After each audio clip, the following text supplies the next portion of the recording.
시청자 여러분 안녕하십니까? 통TV 박종호입니다. 오늘은 팝콘 뉴스 경제부 나소리 기자와 함께 이번 주 핫 이슈에 대해서 들어보도록 하겠습니다. 안녕하세요. 안녕하세요.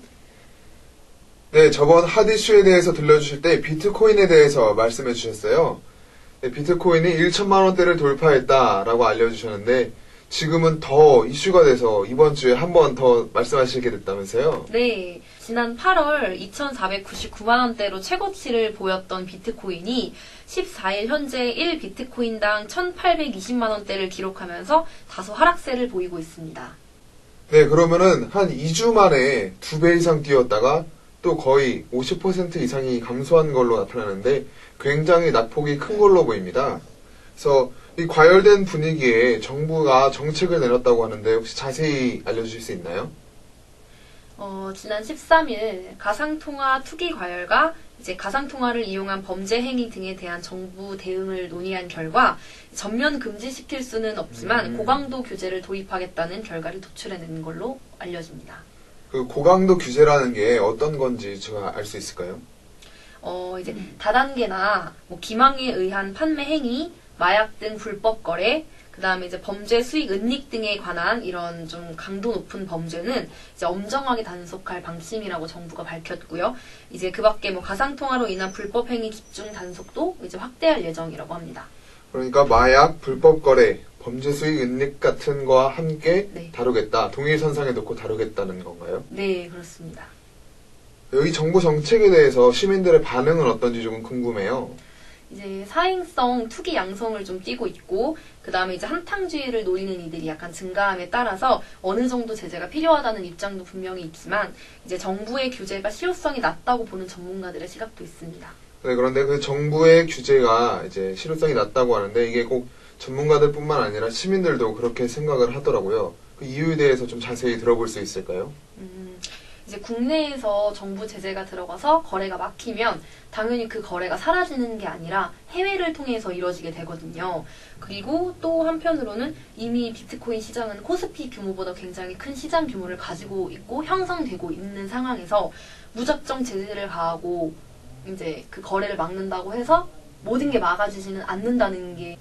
네, 근데 이런 굉장히 과열된 분위기 속에서 또 고등학생 한 명이 시장을 들었다 놨다라는 그런 이야기도 있더라고요. 이 이야기가 어떤 건지 좀 궁금해요. 서울에서 고등학교를 다니는 18살 허군이라는 이제 남 고등학생인데요. 이제 비트코인 플래티넘이라는 그런 계정을 SNS 계정을 만들어서 이제 조만간 비트코인 플래티넘이 곧 출시된다고 이제 헛소문을 퍼뜨린 경우인데요. 네. 이 헛소문에 속아서 현재 비트코인 피해 규모가 밝혀진 것만 약 50조 원으로 파악된다고 합니다. 굉장히 큰 금액인데 그런 것들을 이제 SNS로 통해서 했는데 굉장히 감쪽같이 속였나 봐요. 네, 굉장히 제가 봐도 전문가스러운 냄새가 나도록 잘 해놨더라고요, SNS를. 그걸로 통해서 이제 허군이 혹시 개인적으로 이렇게 습득하거나 이제 이득을 본 사례가 있는 건가요? 아니면 어떻게 피해만 입히고 끝난 건가요? 피해만 입히고 끝난 걸로 지금까지는 알려졌는데요. 허군이 따로 비트코인으로 300만 원 정도의 수익을 올렸다고 주장을 하고 있는 상황이긴 합니다. 네, 알겠습니다. 네, 비트코인에 대해서 저번에 이어서 한 번 더 자세히 들어봤고요. 다음 이슈로 한번 넘어가 보도록 하겠습니다. 네, 다음으로는 남양건설 마영렬 회장이 골프장 직원의 립스틱 색깔이 마음에 안 든다며 폭언과 폭력을 행사했다고 합니다. 이 사건 경위에 대해서 나소리 기자에게 조금 더 자세히 들어보도록 하겠습니다. 네, 나주에 위치한 한 골프장에서 마 회장이 여직원 A씨의 립스틱 색깔을 보고 술찐 여자냐, 입술이 빨갛게 립스틱 쥐잡아먹은 듯이 바르고 이 짓거리를 하냐며 따지는 사건이 벌어졌습니다. 마 회장의 폭언에 A씨는 여러 번 자리를 옮겼지만 결국 왼쪽 뺨을 맞는 등 폭행을 당했습니다. 네, 립스틱 색깔이 마음에 안 든다고 폭행을 당한 A씨는 현재 어떤 상태인가요? 직원들의 도움을 받아서 경찰에 신고를 마친 상황이고요. 이 충격으로 5년간 근무하던 직장을 그만둘 수밖에 없었고 이제 현재는 병원에서 치료 중인 것으로 알려졌습니다.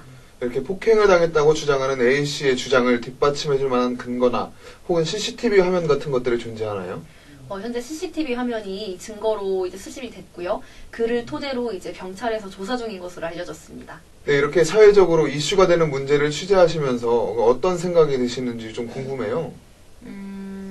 이제 남양건설의 기업 이념이 고객과 더불어 함께 한다가 이제 기업 이념이거든요. 네. 근데 이제 사실상 지난 2015년에도 충주 종합 스포츠타운 조성 사업에서 하도급 갑질로 남양건설이 좀 논란이 됐던 적이 있어요. 이러한 행보들이 약간 기업 이념과는 너무도 상반된 게 아닌가라는 생각이 듭니다. 네, 지금까지 팝콘 뉴스 나소리 기자와 함께 이번 주 핫 이슈에 대해서 들어봤습니다. 네, 나와주셔서 감사합니다. 네, 감사합니다.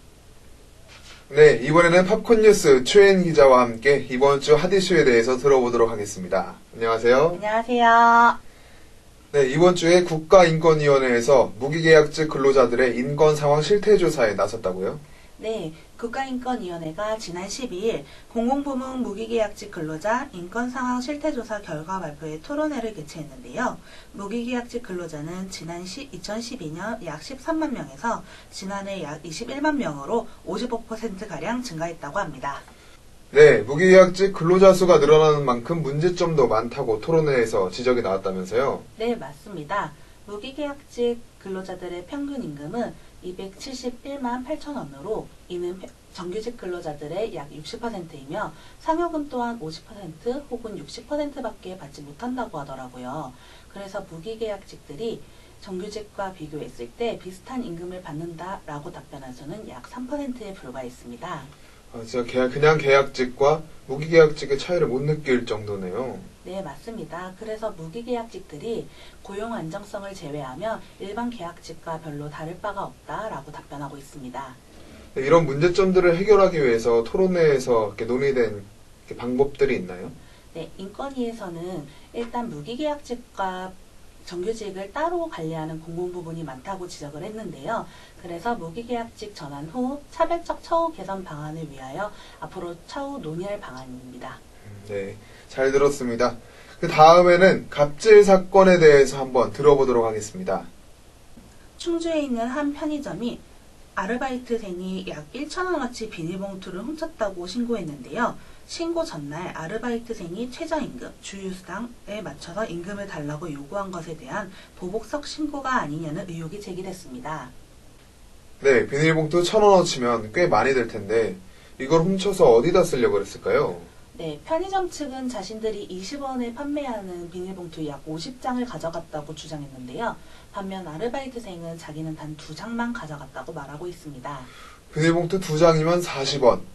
40원으로 훔쳤다고 아르바이트생을 경찰에 신고한다. 좀 납득이 가지 않는데요? 사실 신고 전날 아르바이트생이 주휴수당, 야근수당을 계산하지 않고 임금을 넣어 최저임금에 미달되는 5,300원만 줬다고 주장하고 있는데요. 반면 편의점은 수습기간 90%를 적용하여 5,800원을 지급했다고 말하고 있습니다. 아르바이트생 입장에서는 조금 불리할 수도 있는데 그 야근 수당을 지급하지 않는 게 법적으로는 문제가 되지 않는다면서요? 네, 근로기준법에 따르면 5인 미만 사업장은 야근수당이나 주휴수당을 지급하지 않아도 괜찮은데요. 편의점은 통상 5인 미만 사업장이기 때문에 이에 해당되지 않습니다. 이런 편의점과 아르바이트생의 문제뿐만이 아니라 출동한 경찰들의 태도도 이슈가 되고 있어요. 네, 맞습니다. 신고 후 CCTV를 확인했는데요.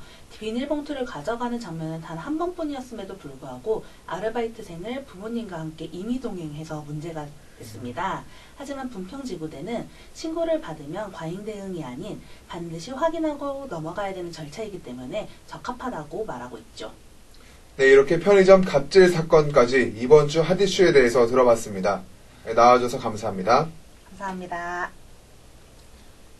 네, 이렇게 이번 주 핫 이슈에 대해서 들어봤습니다. 이번 주도 어김없이 갑질이 논란이 되고 있는데요. 임금의 크기가 인간의 가치를 나타내주는 척도가 아닌데도 말이죠.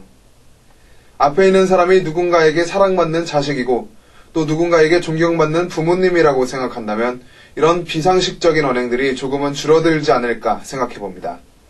지금까지 통TV 박종우였습니다. 고맙습니다.